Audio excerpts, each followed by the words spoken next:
Soundings Audiobooks presents an unabridged recording of Traitor's Storm, written by M.J. Trow, read by the author. The moral right of the author has been asserted.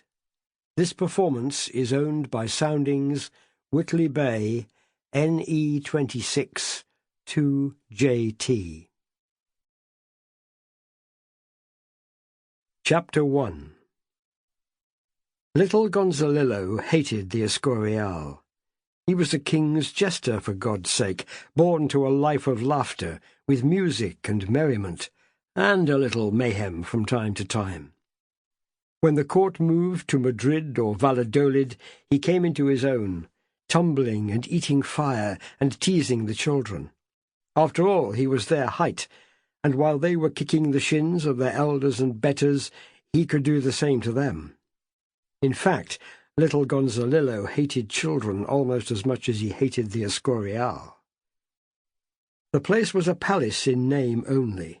It was also a mausoleum and a reliquary. Its evil little windows reminded the dwarf of the gun emplacements along the hulls of His Imperial Majesty's ships of the line. They were dark and mean and held nothing but death.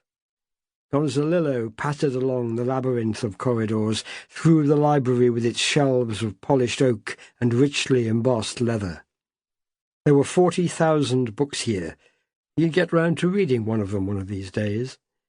Then he was bounding up the stone steps to the reliquary, wondering if anyone had yet spotted the fake prepuce of St. Basil he had slipped in there a few months ago.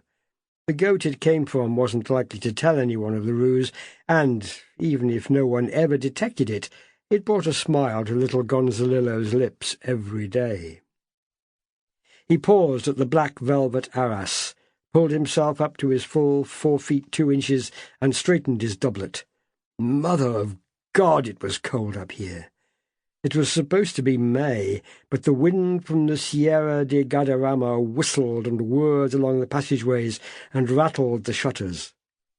Hail had bounced off the roofs for much of the night, and the courtyard of the Evangelists was white when Gonzalillo had padded across it. It was not dawn yet, and the whole place felt like a tomb. The dwarf twisted the ornate key, and the little door in the high wall creaked open. The hinges were never oiled, not because the room's occupant was afraid of the shadow of the assassin that waited at every king's elbow, but because he so valued his privacy and wanted to know immediately that it had been violated. Sample complete. Ready to continue?